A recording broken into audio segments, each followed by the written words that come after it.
Midi 14h, Sud Radio, la France dans tous ses états, le face-à-face. Radio en ce jeudi 4 juin 2026, il est 13h05. Nous allons parler justice, magistrat, autorité judiciaire, pouvoir judiciaire. Nous sommes avec, je reçois François Guéranger. François Guéranger vient d'écrire La revanche des juges, histoire d'une reconquête. Je disais au départ, quand j'ai reçu cet ouvrage, tiens, quelqu'un qui prend la défense des juges, il n'en est rien. C'est publié aux éditions de l'Artilleur, c'est pas un hasard, parce que vous y allez quelquefois à Boulet Rouge, monsieur François Guéranger, mais vous êtes habilité à le faire, vous êtes docteur en droit, ingénieur, inspecteur général de la Banque de France, magistrat et avocat. Donc vous avez toute compétence et légitimité, après quoi on peut rentrer en désaccord avec vous, bien entendu, mais vous avez toute compétence et légitimité pour disserter, réfléchir et avancer des arguments que vous produisez dans ce livre pour expliquer que ce livre, La revanche des juges, oui, effectivement, l'état de droit est une chose, mais peut-être qu'aujourd'hui, ces individus, cette institution, la justice qui n'est pas élue, outrepasse quelquefois ses prérogatives pour entamer celles de l'exécutif et du législatif. Je rappelle que le général de Gaulle tenait à la formule, il y a les trois pouvoirs, le pouvoir exécutif, le gouvernement, le pouvoir législatif, le Parlement, et il disait l'autorité judiciaire, pas de pouvoir judiciaire. Et à lire votre ouvrage et aux conclusions que vous tirez, non, aujourd'hui en 2026, on peut, François Guéranger, bien parler de pouvoir judiciaire. Est-ce que vous en convenez qu'on peut parler de pouvoir judiciaire ? Oui, bien sûr, mais tout d'abord, le livre raconte l'histoire de la rivalité centenaire qui existe entre le pouvoir politique et les juges. Dans certaines très anciennes, on le retrouve déjà chez les Grecs, à Athènes. Il y a des périodes... Ce qui est logique quelque part. Oui, tout à fait. Il y a des périodes d'ailleurs où les choses se passent bien, et puis d'autres périodes où ça se passe moins bien. Tantôt les uns prennent le dessus, tantôt les autres prennent le dessus à leur tour. Et ainsi, juste avant la Révolution, les juges, qui s'appelaient Parlement à l'époque, ont réussi à bloquer les réformes que Louis XVI et ses gouvernements tentaient de faire, parce qu'à l'époque, l'État était déjà en faillite. Avec ce paradoxe, c'est Louis XVI qui rétablit le pouvoir des parlements, qui avait été supprimé par Louis XV. Rappelons que le Parlement à l'époque, et on a de beaux édifices en France, à Rennes et à Rouen, le Parlement est à la fois avec une disposition législative et judiciaire. Ils sont à la fois juges et un peu parlementaires, sous l'autorité du pouvoir royal, bien entendu. Mais quelquefois, ils contrarient la volonté royale. Louis XV, donc, les dissout, les renvoie, comme on dit, et c'est Louis XVI qui les remet en activité, et il s'oppose à Louis XVI. Effectivement, alors pour préciser concernant les parlements, ils avaient essentiellement deux fonctions. La première, à laquelle on peut... que l'on peut imaginer facilement, c'est-à-dire le fait de juger. Bien sûr. Et la deuxième, qui est très importante, à laquelle on ne pense pas toujours, c'est le fait d'enregistrer les édits royaux. Les édits, c'est-à-dire les lois. Enregistrer, ce n'était pas seulement le fait d'inscrire dans un livre, ça voulait dire que l'édit en question ne pouvait être opérationnel que s'il avait été enregistré. Comme l'inscription au bulletin officiel, au journal officiel. Oui, voilà. tout à fait. Et le loi n'est pas appliquée tant comme qu'elle la n'est pas au JO. promulgation par Voilà, le président de la République. Et il se trouve que ce pouvoir était délégué par le roi au Parlement.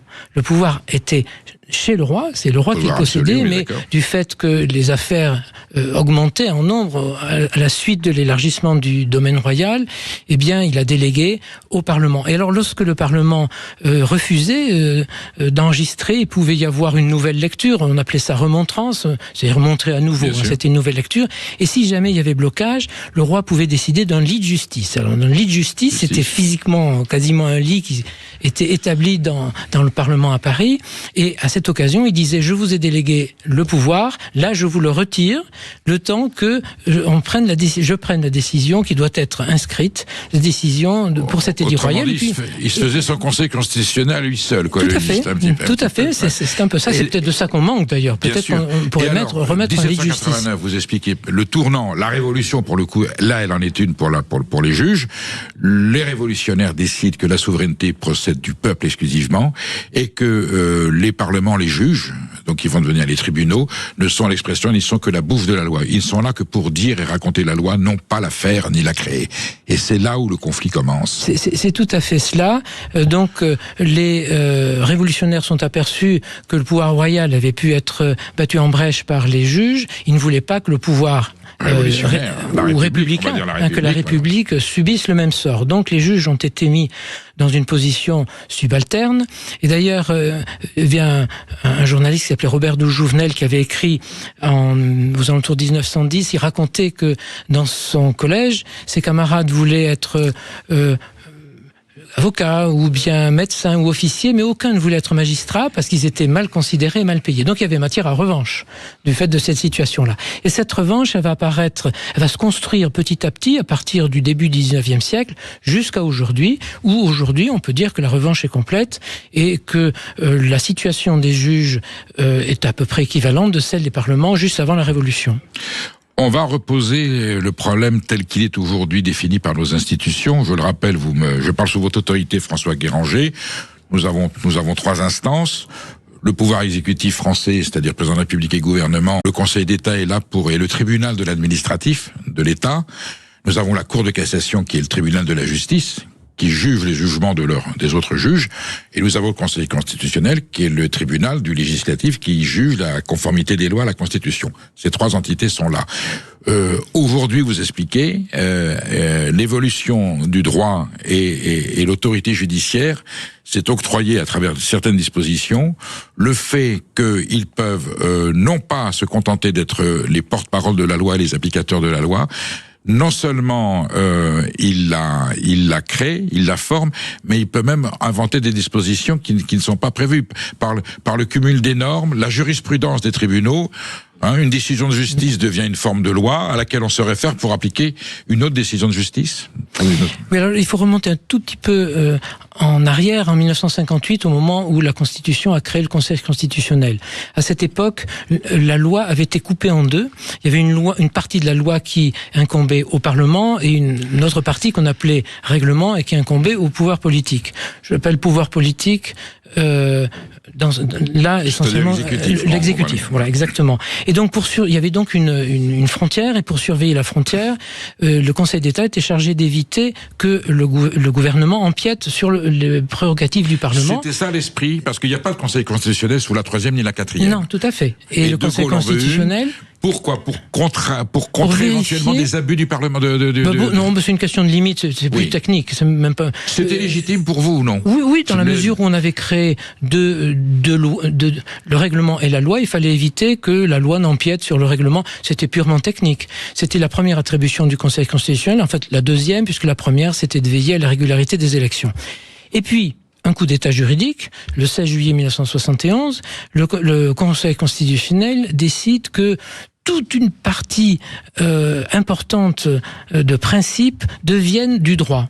Comme il était compétent pour juger le droit, s'il fait entrer dans son domaine énormément de principes qui deviennent du droit, eh bien sa compétence est forcément extrêmement élargie. Et c'est là où ils invoquent la Déclaration des droits de l'homme de 89. Ils l'intègrent à leurs compétences et le préambule de la Constitution de 1946. Ça veut dire qu'ils ouvrent leur capacité d'intervention. Ils la multiplient par 1000. J'allais dire, c'est open bar. Et la formule coup d'état juridique est bien de Robert Badinter. C'est ce que j'ai vu dans les cahiers du Conseil constitutionnel. J'ai vu ça sur le site du Conseil constitutionnel. Même donc président du constitutionnel, oui, c'est lui qui dit le Conseil constitutionnel sort du cadre prévu par la Constitution et s'octroie des dispositions et des pouvoirs qui ne sont pas prévus par la Constitution. Tout à fait. Alors, et c'est validé par le Parlement, ça n'a même pas été validé. La question, a été mis devant, tout le monde a été mis devant le fait accompli. Le président de la République, Georges Pompidou, n'a rien à trouver à y redire. Et alors, il y a eu au départ effectivement ces 2 textes, mais depuis il y en a beaucoup d'autres. La Charte de l'environnement et autres qui deviennent des textes de ce niveau-là. Et la caractéristique, c'est que ces textes sont tellement flous, tellement extensibles, souvent contradictoires et puis modulables, que on peut leur faire dire absolument ce qu'on veut. Ils peuvent être interprétés de n'importe quelle façon. Totalement. J'apprends, grâce à votre livre, un détail que je ne savais pas. La CEDH, la fameuse Cour européenne des droits de l'homme, elle est votée, mais le président Pompidou ne la signe pas. Il la promulgue pas parce qu'il a une méfiance avec elle. Il meurt. Il est remplacé par Alain Poher, et c'est Alain Poher, président de la République par intérim qui signe la validation de la Cour européenne, de l'adhésion de la France à la Cour européenne des droits de l'homme, vous dites ce n'est pas constitutionnel. Un président par intérim n'a pas cette compétence-là. Tout à fait. Le général de Gaulle n'y tenait pas. La convention elle-même a été signée en 1950. Bien sûr. Ensuite, il fallait la ratifier. Cette convention fonctionne par l'intermédiaire de la Cour européenne des droits de l'homme qui est chargée de la faire respecter. C'est l'instance suprême. C'est l'instance judiciaire. Elle est au-dessus des tribunaux français, on est d'accord. Aujourd'hui. Aujourd'hui, oui, aujourd'hui. Pas à l'époque. Et donc, la Cour européenne des droits de l'homme est chargée de faire respecter la Convention européenne des droits de l'homme. Donc le général de Gaulle n'en voulait pas parce qu'il se doutait bien de ce qui allait se passer. Georges Pompidou était tout à fait hésitant.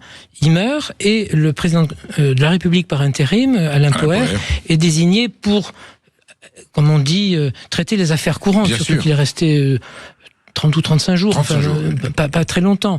Et donc les affaires courantes, c'est certainement pas signer la Convention européenne des droits de l'homme. Il prend l'initiative parce que lui-même était favorable. Extrêmement favorable. Centriste, ultra-européiste. Exactement. Voilà. Donc lui, d'ailleurs, il sera candidat. C'était du pain béni pour lui. Il se trouve dans la position de signer quelque chose qui était. Il sera candidat et il sera battu. Il avait été battu par Pompidou à la première.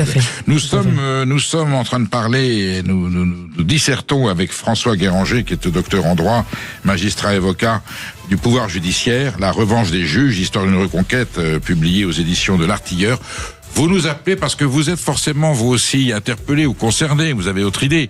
Est-ce que les juges outrepassent leurs droits? Est-ce qu'aujourd'hui, le Conseil constitutionnel contourne le pouvoir exécutif pour appliquer des dispositions dont les Français ne veulent pas? Est-ce que la souveraineté populaire est bien respectée par les juges? Est-ce qu'il y a bien une revanche des juges et donc un pouvoir judiciaire? Vous nous appelez au 0826 300 300. Zacharias Abrousse attend votre appel et vous pourrez ainsi donner votre avis et échanger avec François Guéranger. À tout de suite sur Sud Radio. Midi 14h, Sud Radio, la France dans tous ses états, Perico Légas. Vous êtes bien sur Sud Radio, il est 13h20, la France dans tous ses états reçoit François Guéranger, auteur de La revanche des juges, histoire d'une reconquête aux éditions de l'Artilleur. Je discute depuis 20 minutes avec François Guéranger sur le fait que l'autorité judiciaire, telle qu'elle est définie par la Constitution et la Ve République, en fait, serait bien devenue un pouvoir judiciaire. Et François Guéranger, vous parlez à un moment donné, d'ailleurs vous faites une grande démonstration, vous faites une construction intellectuelle sur la démocratie des juges. Qu'est-ce que vous appelez la démocratie des juges? D'abord, je voudrais citer la Cour européenne des droits de l'homme. La CEDH. La CEDH. Dont on parlait à l'instant, qui a été adoptée uniquement par la signature d'un président par intérim qui s'appelait Alain Poher. Tout à fait. Voilà, en 74, et c'est contestable. La CEDH déclare que, bien entendu, la démocratie, c'est d'abord, les décisions du peuple. Mais il dit que ça n'est pas que ça. Ce sont les décisions du peuple, à condition que ces décisions soient contrôlées par le juge et en particulier par la CEDH. Alors, il y a une citation que je vais vous dire parce qu'elle est intéressante. Elle dit que la CEDH se prononce à partir de principes qui sont sanctuarisés au plus profond de la personne humaine. Tiens donc. Et de ce fait, ils sont, comme elle dit aussi, indisponibles aux majorités du moment. Ça veut dire que si une majorité, donc un parlement, décide quelque chose, et si la CEDH en particulier pense que il y a un principe qu'elle a trouvé en creusant bien au fond de la personnalité humaine et que ce principe contredit la décision du Parlement, eh bien cette décision n'est plus valide. Vous êtes en train de me dire, François Guéranger, que ce principe consiste à dire le juge est au-dessus de la loi. Si je peux me permettre de le résumer en des termes. Le juge se dit au-dessus. Alors, la CEDH... Oui. La CEDH, j'insiste bien en disant... le juge CEDH se dit au-dessus de la loi. Tout à fait. De même que les présidents de commission disaient il n'y a pas de démocratie au-delà des traités. Voilà, c'est Jean-Claude Juncker qui disait là où il y a des traités, il n'y a plus de démocratie. L'élément qui est déjà un petit peu dans l'article 55 de la Constitution de 58, mais à l'époque, les rapports de force et les paramètres n'étaient pas les mêmes. Ça, c'est essentiel, effectivement. Et à plus forte raison, Madame Van der Leyden disent non, les traités internationaux, c'est au-dessus de la décision des parlements nationaux. Tout à fait. C'est hallucinant. Et c'est pour un juge vous dit oui, c'est très bien comme ça. Le juge de la CEDH dit que c'est très bien comme ça. Alors, pourquoi je parle de démocratie des juges ? En définitive, je distingue deux types de démocratie, ce que j'appelle la démocratie du peuple, celle que l'on connaît, à laquelle on pense depuis toujours, c'est-à-dire celle de l'article 3 de la Constitution, disant que la souveraineté appartient au peuple par l'intermédiaire de ses représentants ou directement par le référendum. Et puis, ce que j'appelle la démocratie des juges, c'est celle que la CEDH vient de définir, c'est-à-dire les décisions du peuple sous le contrôle de la CEDH, plus généralement du juge. Et c'est pour ça que je résume en une formule, en disant que dans la démocratie du peuple, le peuple dispose, et dans la démocratie des juges, le peuple propose et le juge dispose. Alors, je signale que dans votre livre, vous concluez chaque chapitre. C'est un livre extrêmement pédagogique. C'est dense, c'est concis, c'est précis. Il y a des arguments évidemment juridiques et judiciaires. Mais c'est ponctué de petits encadrés dans lesquels vous résumez le contenu du chapitre, qui permet à ceux qui sont un peu moins initiés de comprendre parfaitement ce à quoi vous voulez arriver. Je vais en citer deux. Page 117. Le cartel des juges contrôle le pouvoir politique français. Les juges européens, forts des textes européens, ont soumis les juges français pour prendre l'ascendant sur le pouvoir politique français. Je vous en lis un deuxième, donc au chapitre 13, page 245. Sous le titre « Les juges ont-ils tué la République ?» Le juge n'a pas tué la République. En revanche, il a transformé la démocratie à son avantage pour s'octroyer une place éminente.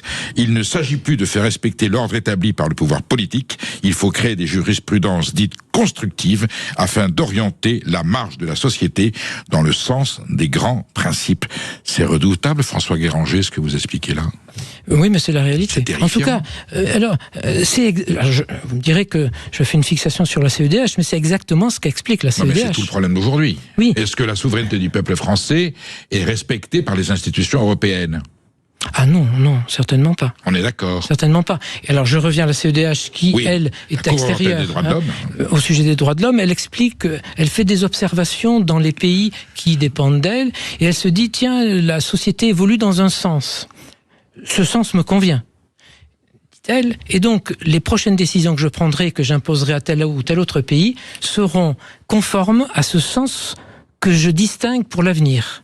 Donc la CEDH veut construire une société et elle impose aux divers pays, des décisions conformes à l'orientation qu'elle veut donner à cette société. Alors je continue à décrypter vos propos, monsieur François Guéranger. Vous dites ça avec une voix très posée et très docte, mais c'est très fort ce que vous dites. Là, on a des dispositions sociétales, quelque part, qui deviennent des lois, parce que le juge a décidé que cette évolution des mœurs ou des comportements mérite d'être inscrite dans le droit. En contournant le législateur, on se fiche de savoir ce qu'il en pense. Nous considérons que c'est comme ça que ça doit être appliqué.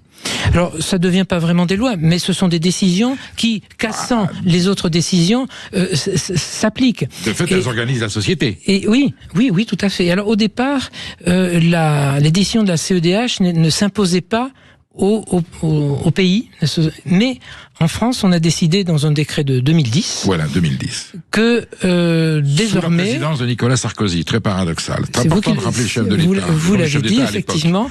Et c'est un simple décret. Qui dit les décisions de la CEDH qui étaient facultatives, en définitive, eh bien désormais, un simple décret décide qu'elles seront obligatoires. C'est pour moi une deuxième révolution, un deuxième coup d'État décret de 2010 juridique. Validé par le Conseil d'État. Tout à fait validé. Oui, donc, bien entendu. La France s'est dépossédée de ses prérogatives de nation souveraine, dans le cadre de l'Union européenne, de ce qu'était le marché commun, et on a décidé qu'on allait déléguer à des instances non élues, non représentatives du peuple français, et sans contre-pouvoir, des prérogatives qui relèvent uniquement d'un parlement ou d'un gouvernement. Et c'est passé comme une lettre à la poste. Tout à fait, mais c'est ça qui était assez... Vous et d'autres évidemment, parce que c'est un thème je ne suis pas le seul à l'avoir remarqué. Je pense que ça sera au cœur de l'élection présidentielle. Voilà. La revanche des juges par François Guéranger, Histoire d'une reconquête aux éditions de l'Artilleur. Vous nous appelez au 0826 300 300 à partir de 13h30. Vous nous écoutez, vous avez la parole, vous appelez. Je suis persuadé que ce sujet, il n'est pas trop ardu, il n'est pas trop complexe, il dit la chose et surtout, il nous concerne dans notre quotidien. Et nous vivons aujourd'hui des dispositions et des initiatives politiques politiques qui sont justement décidés ou influencés par des juges. On n'a rien contre les juges, on voudrait que l'autorité judiciaire garde ses prérogatives, rende à César ce qui est à César et à Dieu ce qui est à Dieu, et que la souveraineté du peuple français exprimée à travers la représentation nationale et ce qui dépend de lui, le gouvernement, puisse garder la main mise sur les lois, ce qui n'est pas le cas. Vous nous appelez au 0826 300 300, Zacharias attend votre appel et vous pourrez échanger avec François Guéranger, donner votre avis, votre impression et vos états d'âme. À tout de suite sur Sud Radio. Midi 14h, Sud Radio, la France dans tous ses états, Perico Légas. Vous êtes bien sur Sud Radio, il est 13h32. Vous avez la parole, vous qui nous écoutez. Et je reçois François Guéranger, auteur de La Revanche des juges, histoire d'une reconquête aux éditions de l'Artilleur. Et je fais le jeu de mots l'Artilleur parce qu'effectivement, François Guéranger tire un peu au canon sur l'institution judiciaire en voulant la remettre à sa place, en disant ce qui s'est passé. Je discutais à l'instant à l'antenne avec vous, François Guéranger, de la notion d'état de droit. On parlait du Code civil de Napoléon, qui est un texte fondateur, très important, toujours d'actualité, fait par Napoléon Ier et puis les magistrats qui étaient autour de lui, dont Cambacérès. Redites-nous, François Guéranger, vous qui êtes docteur en droit, ce qu'est la définition précise de l'état de droit et en quoi il peut être contourné ou au contraire poser un problème. L'état de droit, quand on écoute la radio ou la télévision ou qu'on lit la presse, on s'aperçoit que beaucoup de gens parlent de l'état de droit sans jamais définir ce qu'ils entendent par là. Le principe au départ de l'état de droit, c'est que personne ne peut être soumis au droit, et en particulier l'État. L'État doit être soumis au droit, et c'est le principe de base de l'état de droit. Mais la question qui se pose, quand on dit soumis au droit, de quel droit s'agit-il ? Et aujourd'hui, le Conseil constitutionnel, en particulier, estime que le droit en question, c'est sans doute la Constitution écrite telle qu'on la trouve depuis 1958, mais c'est également les extensions qu'il a lui-même créées et toutes les décisions qu'il prend lui-même, tous les principes, les grands principes qui vont au-delà de ce qu'il y a dans la Déclaration des droits de l'homme et qu'il invente lui-même le plus souvent pour les besoins de la cause. Donc pour lui, l'état de droit, c'est en définitive ce qu'il dit lui-même. Est-ce que vous me permettez le jeu de mots de dire que le Conseil constitutionnel a dit « le droit, c'est moi ». À un moment donné, il y a certaines dispositions, on a l'impression que c'est ce qu'ils disent. Le droit, c'est moi. Ça y ressemble, oui. Ça y ressemble. Que veut dire, que prétend, je ne vais pas vous faire parler à la place de Bruno Retailleau, quand il dit à un moment donné, il va falloir repenser l'état de droit, c'est une réflexion légitime, ça ne porte pas atteinte à la démocratie, de dire, il faut peut-être repenser l'état de droit pour une meilleure fonctionnalité de la démocratie et de préserver l'intérêt des citoyens, tout simplement. C'est pas une restriction de liberté. Non, pas du tout. Le principe du droit, c'est quand même qu'il doit s'adapter aux conditions de vie de la société. Donc, revoir un certain nombre de points est tout à fait normal. Il y a simplement une chose, c'est que beaucoup parlent de référendum en disant, par référendum, on va modifier ceci, on va modifier cela. Or, depuis une jurisprudence assez récente, le Conseil constitutionnel a dit que toute question qui serait soumise au peuple par l'intermédiaire du référendum serait soumise au préalable à son avis. Donc on peut tout à fait se dire que si la question le gêne, il dira que c'est inconstitutionnel et donc que le référendum ne pourra pas avoir lieu. C'est la question que j'ai posée récemment à un avocat. Je dis si le pouvoir exécutif qui sortira des urnes en 2027 décide d'abroger cette disposition qui permet au Conseil constitutionnel actuel d'invoquer la Déclaration des droits de l'homme et du citoyen de 89 et le préambule de la Constitution de 46, abrogation qui a été fixée en 1971, si un gouvernement, un président de la République décide de l'abroger, quelle est la voie, j'allais dire juridique, par laquelle il doit procéder pour obtenir cette abrogation? Est-ce que c'est juste une modification d'une ligne de l'article 89, je crois, ou 55, ou est-ce qu'il faut passer par référendum? De toute façon, dans ce cas-là, pour faire ces modifications-là, il faut passer par référendum. Parce que là, il y a la voie parlementaire, donc au Parlement, réunion en congrès, là, il risque de perdre, il peut y avoir une majorité de parlementaires qui disent non, on touche à rien, alors que s'il consulte le peuple français, il peut le faire. En revanche, il devra quand même passer, pour procéder au référendum, par l'avis du Conseil constitutionnel. Tout à fait. Il faut passer par l'avis du Conseil constitutionnel. Alors on a un précédent, c'était en 1962. Lorsque le général de Gaulle a voulu que l'élection du président de la République se fasse au suffrage universel, il a évidemment consulté autour de lui. Oui. Et le Conseil constitutionnel, en particulier, avait émis des réserves très fortes. Présidé par Gaston Monnerville. Effectivement. Il y avait peut-être des questions de personnes aussi à cette époque-là. Et d'idéologie. Et donc, le Conseil d'État avait dit également qu'il n'était pas d'accord avec cette procédure. Et finalement, il est quand même passé outre.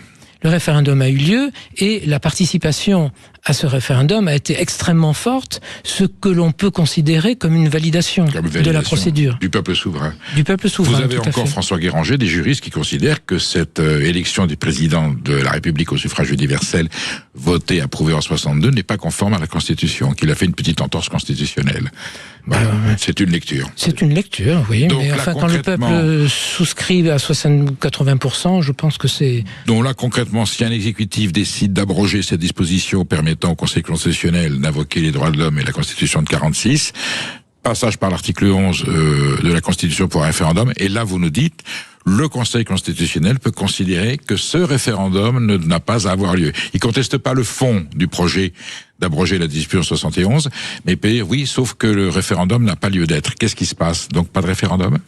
Sauf si le président nouveau fait comme le général de Gaulle. Il passe outre. Mais n'est pas le général de Gaulle qui veut non plus.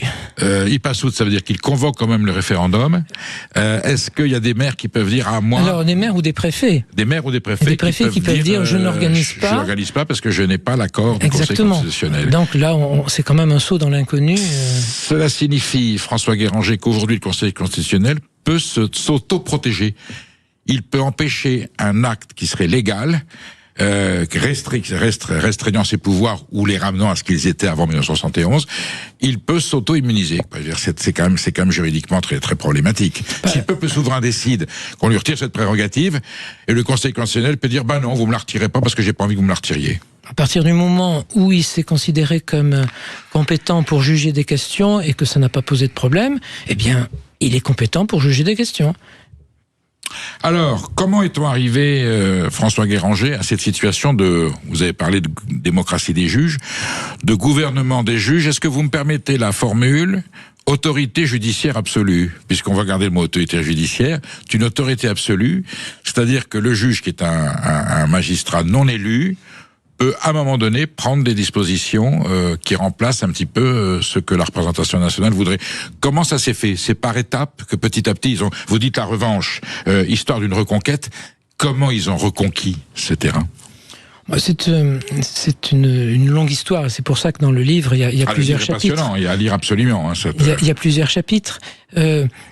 Oui, en gros, voilà, quel a été le stratagème pour s'assurer que ce soit rapidement, il n'a pas fait ça, le juge. Je dis juge. J'utilise l'expression grand juge pour distinguer des juges de base. Ce que j'appelle les grands juges, c'est le Conseil constitutionnel. Qui ne sont pas des magistrats. Le seul magistrat professionnel, c'est la Cour de cassation, au niveau des tribunaux suprêmes. Et le Conseil d'État. Les autres sont des hommes politiques ou des fonctionnaires. Le Conseil d'État, ce sont des magistrats. Ils sont considérés comme magistrats. Ce sont des magistrats. La CEDH, j'en sais trop rien.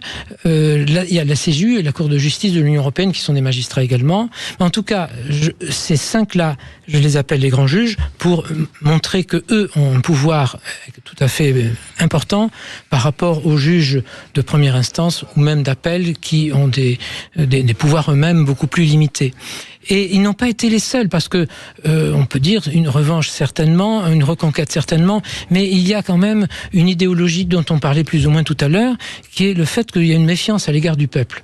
Il y a un discours très intéressant de Valéry Giscard d'Estaing du 8 novembre 1977 devant le Conseil constitutionnel, où il explique qu'il est très content de ce qu'a fait le Conseil constitutionnel en 1971 en élargissant ses pouvoirs, parce que il estime que désormais, que le Conseil constitutionnel est désormais le gardien des libertés publiques et qu'il permet, une citation, il permet désormais d'éviter que la marche des affaires soit soumise aux aux majorités de circonstances. Aux humeurs du peuple, Aux humeurs du peuple, exactement. Aux humeurs du peuple. Et pour lui, c'était extrêmement important, ce qui est clairement une méfiance avérée à l'égard du peuple. C'est-à-dire qu'il institue, j'allais dire, là, il n'a pas utilisé ce mot-là, il dénonce le populisme. C'est-à-dire, pour se protéger d'un populisme qui peut tout simplement être le populisme, l'expression du peuple au suffrage universel, et on est en plein débat aujourd'hui,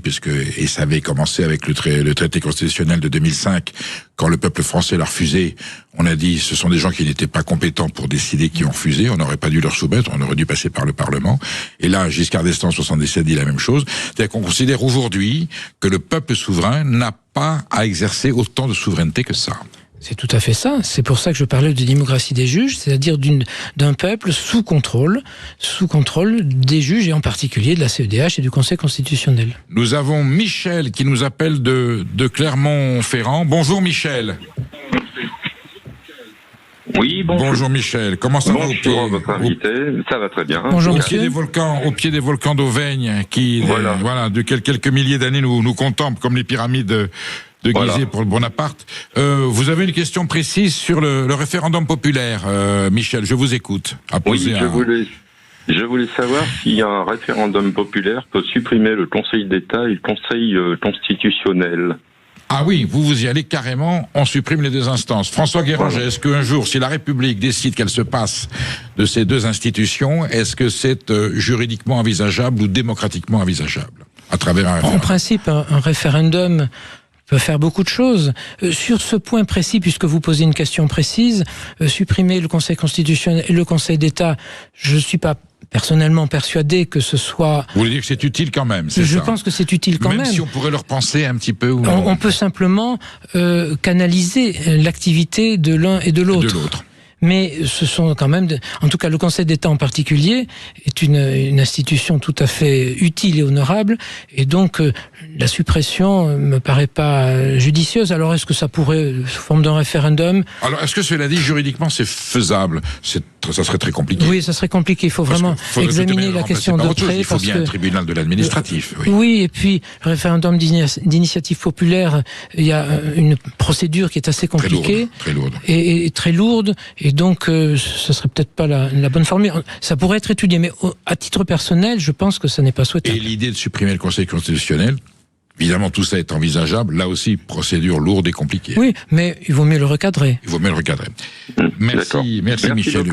Merci. Je reçois François Guéranger, auteur de La Revanche des juges, histoire d'une reconquête, un document passionnant, document politique, historique, juridique, bien sûr, parfaitement facile à lire, très pédagogique, avec des encadrés qui résument chaque paragraphe pour comprendre chaque chapitre, pour comprendre bien ce que vous voulez dire. Vous continuez à nous appeler au 0826 300 300. À partir de 13h45, vous connaissez la règle. C'est ouvert à toute actualité du jour, soit ce qui a été dit sur cette antenne, soit ce que vous avez entendu et sur lequel vous avez envie d'échanger et de débattre. Bien entendu, François Guéranger, vous restez avec nous. Merci d'avoir été là pour présenter votre ouvrage, et restez avec nous parce que vu vos compétences, je ne doute pas que vous puissiez répondre à des questions qui sortent un petit peu du thème sur lequel je vous ai fait venir. À tout de suite sur Sud Radio. Midi 14h, Sud Radio, la France dans tous ses états, Perico Légas. Vous êtes bien sur Sud Radio, il est 13h48, la France dans tous ses états reçoit François Guéranger, avec lequel nous avons disserté longuement sur la revanche des juges. Est-ce que l'autorité judiciaire a pris le pouvoir judiciaire ? Là, nous ouvrons ce dernier quart d'heure de la France dans ses états à toute actualité. Nous avons Elisabeth. Bonjour Elisabeth, qui nous appelle de Montauban, dans le Tarn-et-Garonne. Oui, bonjour Perico. Bon, Elisabeth, vous voulez revenir à l'affaire Liana, et on comprend pourquoi, mais François Guéranger, qui est un docteur en droit, va pouvoir donner quelques explications peut-être sur... mais moi c'est surtout aux hommes que je voudrais parler, enfin aux hommes au sens humanité, parce qu'en fait pour moi on parle de système, on parle de budget, mais ce dossier de ce monsieur qui a tout d'un pédocriminel, ce dossier il est passé par la main de robots ou par la main de personnes. Ce dossier il est passé par où il y a bien eu des mains humaines qui ont lu, qui ont vu, et qui ont eu conscience du danger que pouvait représenter cette personne pour d'autres enfants. Donc, à un moment donné, où est la conscience dans notre travail ? Vous posez le problème avec les mots qu'il faut, Elisabeth. Je l'ai dit de façon un peu différente tout à l'heure, mais votre formulation est la bonne et je m'inquiétais comment des magistrats compétents au placé, au parquet, des fonctionnaires de police et de gendarmerie qui ont vu passer le dossier accablant et flagrant sous les yeux n'ont pas pris leur téléphone ou usé le moyen à leur disposition pour au moins une alerte soit lancée. C'est un peu ça qui vous scandalise. Voilà, prendre le dossier et le poser au moins sur le bureau du chef, du N+1, je sais pas comment on dit, mais même si c'est pas un juge, même si c'est pas le chef d'un service, même si c'est la petite main qui a tapé le compte-rendu, je ne sais pas, mais à un moment donné, ces personnes par qui ce dossier est passé dans les mains, quand elles se lèvent le matin, elles pensent à quoi aujourd'hui ? Et là, on comprend, d'après les explications, et d'ailleurs, il y a une enquête d'une administration très très gênée, et étant dans la chancellerie comme ministère de l'Intérieur, très gênée. Ça veut dire que l'information, elle existe, elle a été tapée dans un dossier, sur du papier, elle est sur un bureau, sur une pile, en 8e position, et tant que les 7 précédents dossiers seront pas traités, on sait ce qu'il y a dans le 8e dossier, ça ne sera pas abordé. C'est ça qui vous scandalise. Moi, je trouve que c'est juste la conscience que chacun met dans son travail. C'est-à-dire on sait, mais on attend. Voilà, moi j'ai travaillé en entreprise. Aujourd'hui, je suis dans l'accompagnement, mais à un moment donné, quand j'ai une question qui me prend la conscience, où je me dis il y a quelque chose d'urgent, j'en parle et je vais jusqu'au bout de ma tâche. Mais donc, absolument. si à un moment donné, ce dossier est passé par plusieurs mains, comment cela se fait-il qu'aujourd'hui, dans tout ce système, justement, qui est fait que de personnes, aujourd'hui, sauf si je me trompe, il n'y a pas de robots. D'êtres humains, Lucie. Non, c'est pas encore l'intelligence artificielle on aurait pu comprendre, d'ailleurs. Et encore, je suis pas sûr que ça aurait été aussi catastrophique. François Guéranger, la question d'Elisabeth, il y a des magistrats responsables qui ont vu passer cette information, qui ont le dossier, qui connaissent la gravité du dossier sur le prédateur en question. Et, pour autant, c'est-à-dire qu'on sort pas du protocole, on laisse, les paramètres se mettre en place et on prend pas son téléphone, on prend pas l'initiative d'alerter une autorité supérieure. C'est la voie de la justice française actuellement, c'est ça. En tout cas, je souscris pleinement à ce que dit notre auditrice. On peut dire c'est une défaillance de la justice, il n'y a pas assez de moyens. Peut-être. Moi, ce que je crois plus dans cette affaire-là, avec toute la réserve évidemment que l'on peut avoir, étant donné la position où on se trouve. Et la présomption d'innocence est toujours maintenue. Mais même dans la démarche du traitement du dossier de la plainte d'août 2025, pour moi, a priori, il y a de grandes chances qu'il y ait une défaillance des personnes, pas nécessairement de la justice, mais des personnes qui ont été dans la chaîne de traitement du dossier. Donc vous pensez à une défaillance humaine, carrément ? A priori, oui. Ça ressemble à ça. Il y a les délais de transfert d'un dossier de Toulouse à Auch, ou ensuite la saisine de la gendarmerie. Ça me paraît des délais bien longs. Et ensuite, autre chose, c'est qu'effectivement, il peut y avoir beaucoup de dossiers. Et c'est vrai, il y a énormément de dossiers. J'en sais quelque chose, mais il y a des priorités à établir.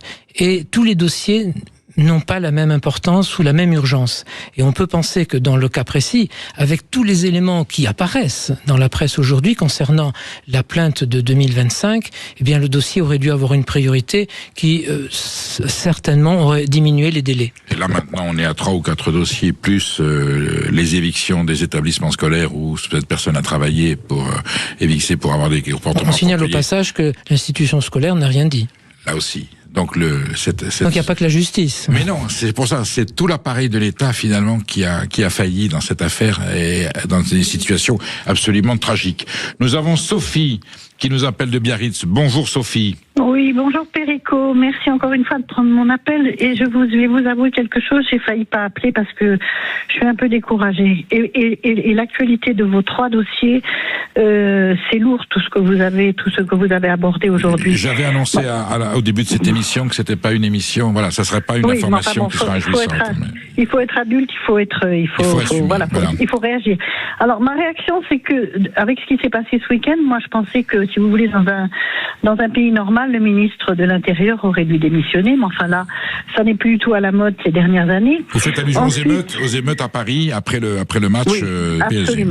Absolument. Ensuite, combien faudra-t-il de Nicolas de Quentin de Ranque, de gens innocents et victimes de ces hordes barbares. Moi, je pense franchement qu'un jour, ça va très mal se terminer. Il y aura des milices et là, on ne pourra plus rien contrôler. Et je pense qu'il faudrait quand même sonner la fin de la récré et les câlins, c'est fini. Il faut une réponse très, très, très, très forte et d'urgence parce que sinon, ça va partir en cacahuète et c'est un mot plutôt rigolo pour dire, pour annoncer le drame. J'ai mal à ma France et je suis très triste et je pense que vous êtes comme moi. Bien sûr. François Guéranger. On va revenir sur l'état de droit. Est-ce que ce que nous avons vu là, ces scènes, c'est justement un abandon de l'état de droit? C'est-à-dire que des voyous, des hordes de barbares peuvent s'emparer de la ville, commettre leurs exactions, et on a face à eux un État qui répond avec mévierie, j'allais dire mesure, prudence, et là on va commencer à prendre des dispositions de sanctions. L'état de droit, on est bien d'accord, c'est que ces choses-là ne puissent pas se produire, ou si elles se produisent, elles sont sanctionnées lourdement. Qu'elles soient sanctionnées effectivement. Le plus souvent, je dis que s'il y a certaines gentillesse en quelque sorte vis-à-vis des prévenus, c'est à cause des juges. Dans ce cas-là, je ne partage pas ce point de vue, malheureusement peut-être, mais c'est plutôt la loi. Quand on regarde le code pénal, quand on regarde le code pénal, il y a un article en particulier du code pénal ou du code de procédure pénale qui explique que la prison, c'est vraiment si on ne peut rien faire d'autre. Si l'infraction est tellement grave et si la personne est tellement dangereuse que aucun autre moyen n'est possible. Dans ce cas-là, c'est la prison. Et deuxièmement, une fois que la personne est en prison, tout doit être fait pour qu'on le libère. Bien sûr. Notamment, explique le code, parce qu'il n'y a pas de place dans les prisons. Bien entendu. Mais il faut quand même quelqu'un. Mais d'ailleurs, c'est ce que nous dit Chantal Debrive. Et donc, là, le problème est dans la loi, il n'est pas chez les juges. Bonjour Chantal, il reste que une minute pour parler. Vous dites, ces gens-là sont des voyous, ils rêvent de guerre, il faut les envoyer au front, c'est-à-dire qu'il faut qu'ils payent. Absolument. Voilà. Absolument. Parce que je ne crois pas au reste. La prison, ça servira strictement à rien. Au contraire, ça va au contraire les rendre encore plus violents. Ça n'est pas une école, la prison. D'accord ?